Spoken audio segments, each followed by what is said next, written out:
Ce que vous voyez ici, c'est un coffre-fort. Dedans, un trésor. Mais attention, ce n'est pas n'importe quel trésor.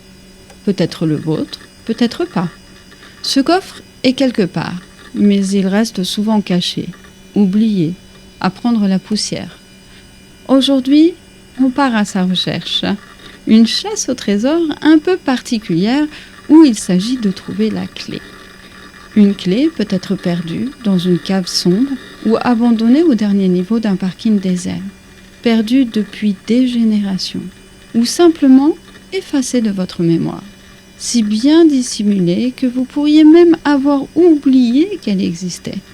Alors, qu'est-ce que ce trésor renferme vraiment ? Et surtout, êtes-vous prêt à l'ouvrir ?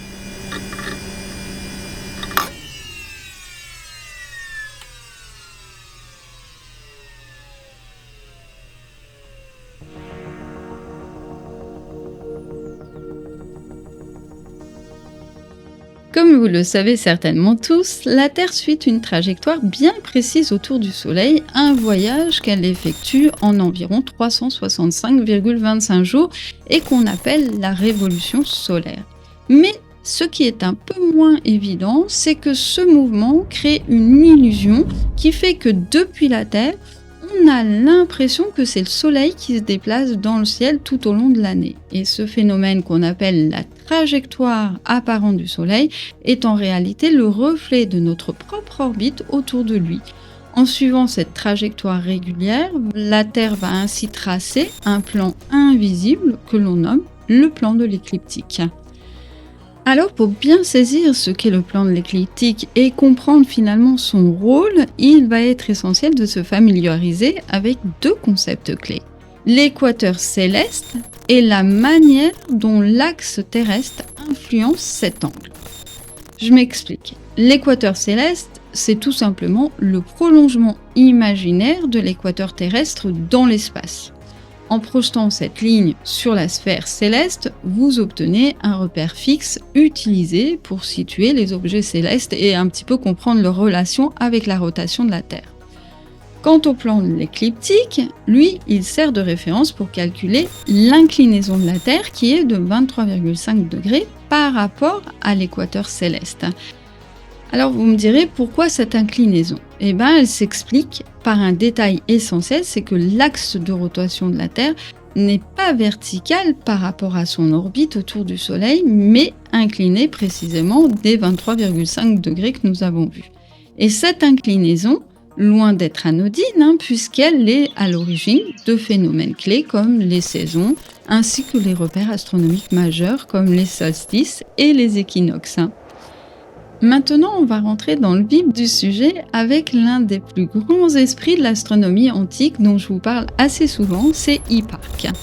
Lui, il a posé les bases de la trigonométrie, une avancée qui va permettre de calculer avec précision l'excentricité des orbites planétaires. Mais il a également compris une chose essentielle, parce que pour mesurer les positions des astres sur l'écliptique, il fallait bien un point de départ, et ce point de départ doit être fixe. Son choix va donc se porter sur l'équinoxe de printemps. Pourquoi ? Tout simplement parce que c'est là que l'écliptique croise l'équateur céleste, et à cet instant précis, le jour et la nuit sont d'égale durée partout sur la Terre. Donc ce phénomène stable et répétitif en fait finalement une référence idéale pour établir des mesures astronomiques qui soient fiables. Alors maintenant qu'on a compris ce qu'était le concept du plan de l'écliptique et l'importance de l'inclinaison de la Terre, voyons comment ça va influencer notre zodiaque. Le zodiaque astrologique, et plus particulièrement bien sûr le zodiaque tropical, est basé sur le plan de l'écliptique divisé en 12 segments théoriquement égaux de 30 degrés. Et ces segments représentent bien évidemment les 12 signes du zodiaque, mais ils ne sont pas directement liés aux constellations, puisqu'ils commencent à l'équinoxe de printemps. Ce point marque le début du signe du Bélier et le reste du zodiaque suit une progression régulière, Bélier, Taureau, Gémeaux et ainsi de suite.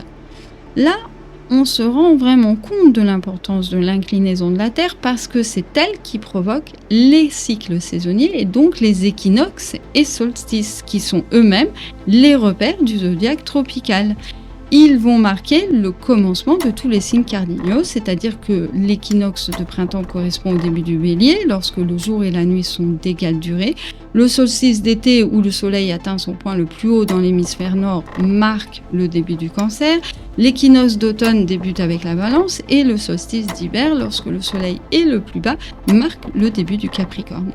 Le zodiaque tropical devient une représentation finalement des cycles annuels de la Terre, dictée par l'inclinaison de son axe et son interaction avec le plan de l'écliptique.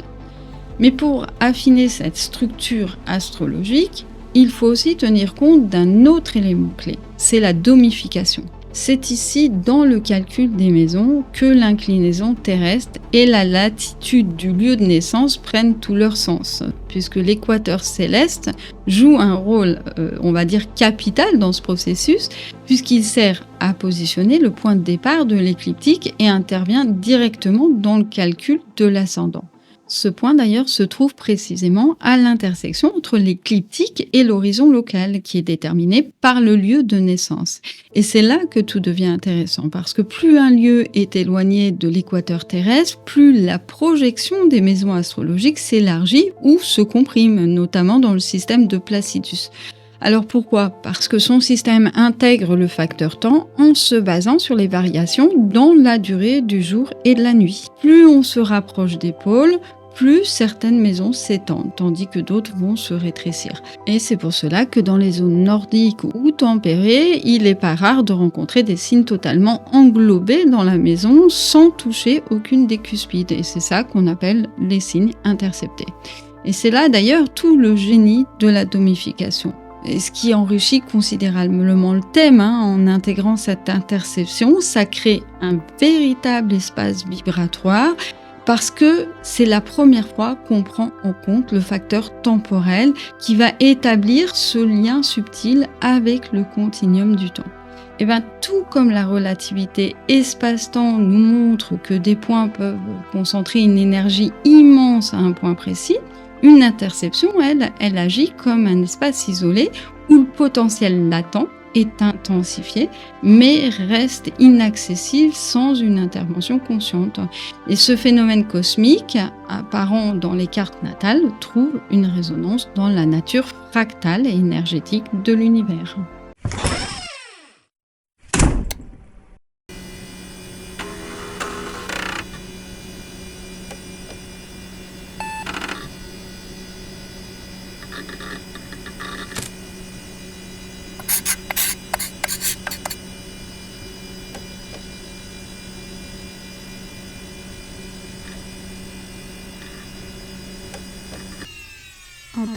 Interception. Prenons un instant interception. Un instant pour explorer ce qu'on entend par interception. Un instant pour explorer ce qu'on entend par interception. Imaginez une force en mouvement, arrêtée net dans son élan ou détournée de sa trajectoire. Eh bien, dans un thème natal, c'est exactement ce qui se passe. Une énergie vivante, celle d'un signe, qui va se retrouver enfermée dans une maison, qui reste bloquée, arrêtée, en attente. Elle est là, mais ne peut pas pleinement se manifester. Résultat, la personne n'a pas accès directement à cette ressource qui va être essentielle et ne parvient pas à l'exprimer dans toute sa profondeur. En réalité, le signe intercepté, c'est une force vibrante, un potentiel immense qui reste tapi dans l'ombre, attendant d'être révélé. Et ce blocage, souvent façonné par des influences extérieures ou des expériences qui vont marquer l'individu, agit comme un verrou psychologique qui peut aller jusqu'à freiner l'expression de ses qualités, les reléguant finalement dans l'inconscient et parfois même prendre la forme d'un complexe ou d'un traumatisme léger selon la manière dont la personne a vécu les circonstances. C'est un petit peu comme une prison intérieure, un espace clos où l'on tourne en rond, on ne va pas être dans la capacité de voir qu'on reproduit un schéma et on va avoir du mal à s'en extraire. Donc la personne se retrouve enfermée dans une boucle temporelle dans sa propre souffrance et elle va pas être en capacité de voir ou de reconnaître son propre potentiel et bien sûr, de facto, elle ne sera pas à même de le faire reconnaître par les autres. Donc ce potentiel reste là, tapis dans l'ombre, attendant le bon moment où la personne trouvera enfin le courage ou les outils nécessaires pour briser ce cercle vicieux. Mais concrètement, qu'est-ce que ça donne pour quelqu'un qui a par exemple une interception, prenons le premier signe du zodiaque, Bélier-Balance. Donc ce duo de signes représente d'un côté l'affirmation de soi avec le Bélier, le courage, la spontanéité, la passion, le feu intérieur. De l'autre côté, on a la Balance qui va être plus en quête d'harmonie, d'équilibre et de relations apaisées. Et malheureusement, ces deux forces sont prisonnières dans le thème. Maintenant, imaginons que cette personne ait grandi dans un environnement qui n'a pas permis à son ego de s'exprimer. Peut-être un contexte familial ou scolaire difficile, où à chaque tentative d'affirmation, elle a été réprimée dans cet élan d'individualité étouffée. Donc petit à petit, l'idée s'installe dans son inconscient, qu'elle n'a peut-être pas le droit d'exister pleinement, en tous les cas d'affirmer ce qu'elle a envie d'exprimer de manière spontanée. Résultat, les qualités du Bélier, cette force intérieure qui pousse à dire « je suis », à oser, à prendre des risques, se retrouve refoulée, enfouie dans l'inconscient de la personne. C'est là justement qu'elle va développer son complexe ou son traumatisme qui va l'empêcher d'exister avec son élan de vie. Et cet étouffement ne va pas s'arrêter là puisqu'il va forcément rejaillir directement sur la Balance, son opposé. Ce manque de confiance va créer des relations fragiles qui vont être marquées par la peur de s'affirmer avec les autres ou à l'inverse par une distance émotionnelle qui rend toute harmonie vraiment compliquée parce que privée de l'affirmation du moi, la personne aura peine à construire le nous. De l'affirmation du moi, la personne aura peine à construire le nous. Alors, il est bien évident que les qualités ne disparaissent pas pour autant. Comme on l'a vu, elles vont rester dans l'inconscient comme un potentiel latent qui attend son heure pour rejaillir. Et c'est souvent par les événements de la vie, comme les crises, les échecs relationnels, qui vont être des moments de grande remise en question, qui vont forcer l'individu à explorer ses zones d'ombre et à revisiter ce qui était enfoui. Donc elle va pouvoir ainsi briser ces schémas qui se répètent encore et encore. Alors pour revenir à notre exemple, c'est par un travail vraiment de revalorisation de soi que la personne va pouvoir s'approprier ces qualités du Bélier avec le courage, l'affirmation personnelle, et non pour elle seule bien sûr, mais pour les mettre au service d'un équilibre relationnel lié à cet axe Bélier-Balance, donc de l'ego vers l'alter-ego. Et c'est là que tout prend son sens parce que les signes interceptés ne fonctionnent jamais seuls. Ils travaillent de concert, en miroir un petit peu avec une valeur d'axe pour construire l'individualité vers la dimension collective et inversement. Alors c'est un petit peu un jeu subtil de polarité finalement, parce qu'on a le masculin et le féminin à travers l'axe qui va s'exprimer, intérieur et extérieur, individuel et collectif. Et pour avancer, il ne suffit pas de tirer un fil, il faut vraiment rééquilibrer les deux côtés. Ce n'est pas juste une question de répercuter des morceaux oubliés, mais de réconcilier plutôt des tensions intérieures, d'en faire une unité vivante et vibratoire. Et vous voyez bien que c'est toujours le même challenge. Trouver finalement cet équilibre, c'est ouvrir la voie vers une expression plus complète de soi. Donc c'est ce qu'on appelle vraiment la complétude, comme si chaque polarité retrouvait enfin sa juste place. Et c'est précisément dans ce point qu'on retrouve toute la richesse de l'interception, parce que ce qui semblait être un frein, un blocage, se révèle être en fait un véritable trésor. Une fois débloquée, cette qualité s'exprime avec une intensité, une maîtrise qui est unique parce qu'elle a été récupérée à travers un processus de transformation, à travers une conscientisation. Et comme on dit, ce qui ne vous tue pas vous rend plus fort, donc cette énergie autrefois enfouie devient finalement un moteur performant pour développer des capacités personnelles et révéler votre véritable tempérament. Et les maisons liées alors, que nous apportent-elles? On sait que chaque interception crée 2 maisons englobées dans un même signe, et celles-ci vont agir un petit peu comme des zones de compensation naturelle. En d'autres termes, ces maisons deviennent des lieux où l'énergie du signe dans lequel elles sont peuvent s'exprimer plus librement. Concrètement, cela signifie que ces secteurs de vie offrent des opportunités multiples pour manifester les qualités du signe dans lequel elles sont, et ce, de manière fluide et spontanée. Mais en vrai, leur rôle, ça va beaucoup plus loin parce qu'elles servent également de point de départ pour rééquilibrer les signes interceptés. Ce que je veux dire, c'est qu'en s'appuyant sur ces secteurs, on peut progressivement reconnecter les ressources bloquées et les intégrer pleinement dans la vie consciente. Donc c'est un mécanisme qui permet à chacun de trouver son propre équilibre psychologique et de faire le choix, ou non bien sûr, de bénéficier de ce lever de croissance.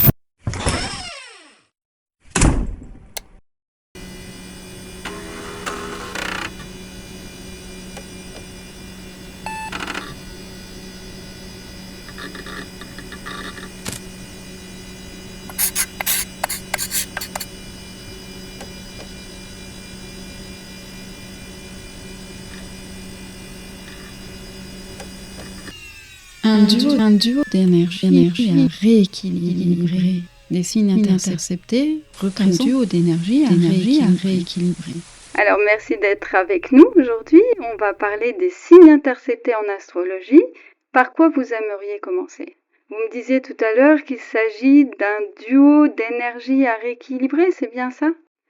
Oui, exactement. Ce qui est intéressant, c'est leur position, parce qu'ils sont littéralement pris en sandwich par 2 signes dans une grande maison. Et cette configuration va demander d'apprendre à concilier leurs forces et à trouver une sorte d'harmonie. D'un côté, il y a une sorte de rivalité pour savoir qui est le véritable maître de la maison.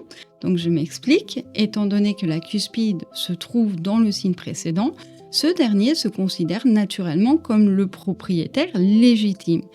Mais est-ce que vraiment c'est le cas? Le signe intercepté, lui, peut tout à fait revendiquer aussi ce titre. Alors qui est le vrai maître des lieux? À qui appartient cette maison?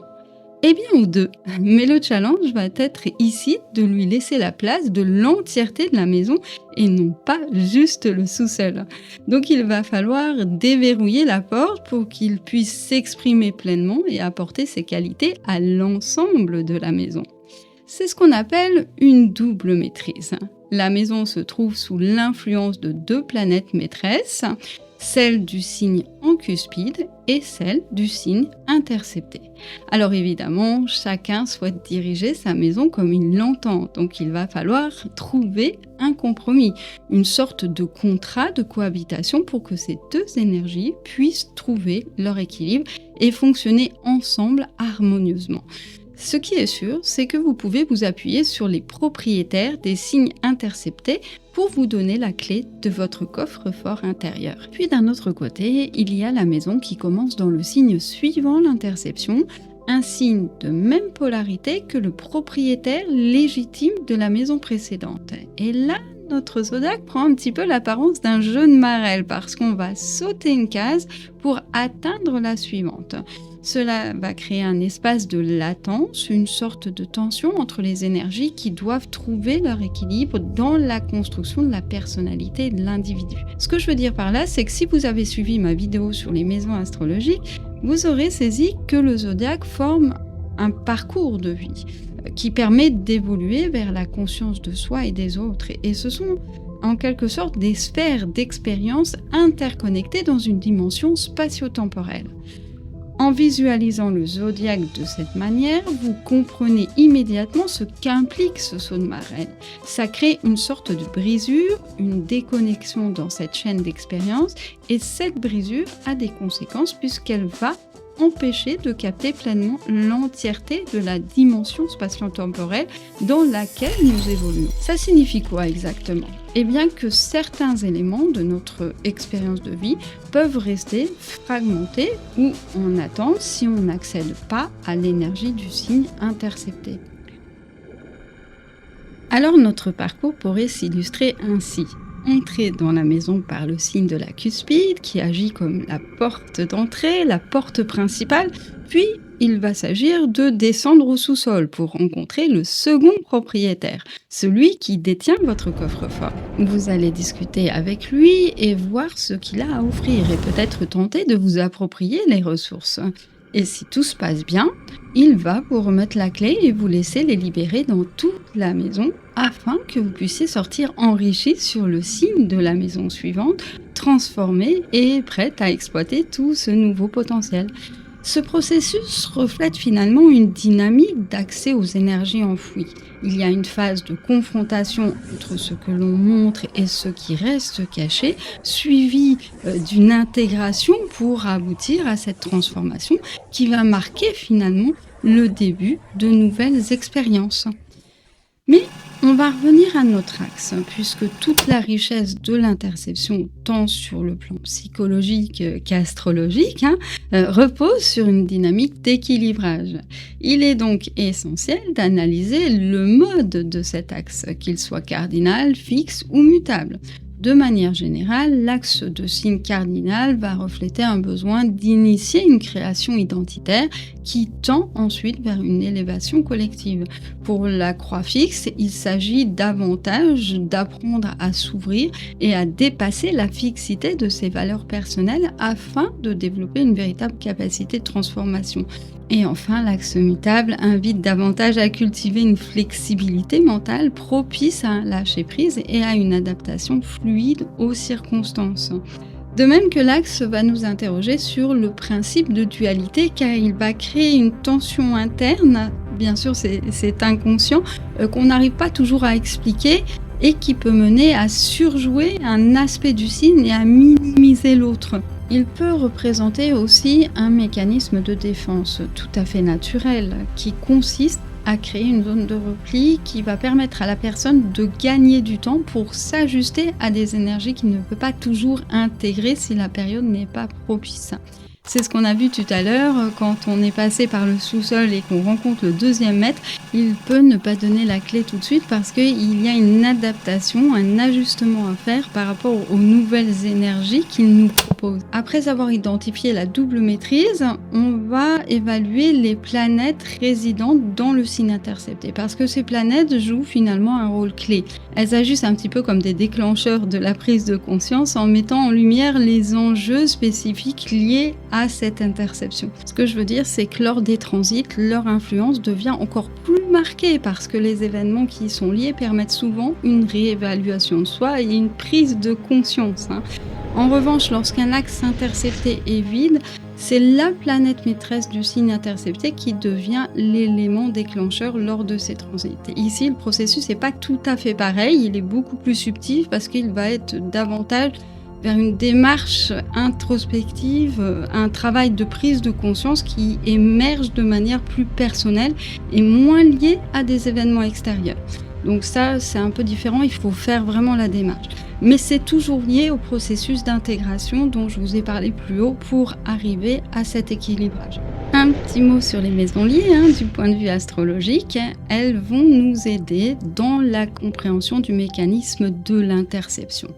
On a vu qu'elles étaient des maisons de compensation. Donc il va être important d'établir le lien qu'elles ont avec l'interception, que ce soit en termes de maîtrise, de planètes résidentes ou pas de planètes, et surtout d'aspect, parce que eux, ils vont jouer le rôle de relais énergétiques qui vont vous permettre d'évoluer. Donc cette étude permet de bien comprendre le mécanisme global, c'est-à-dire que toutes les connexions que vous pouvez établir sont autant d'indicateurs pour restaurer cet équilibre et bénéficier de votre coffre-fort et de votre trésor caché.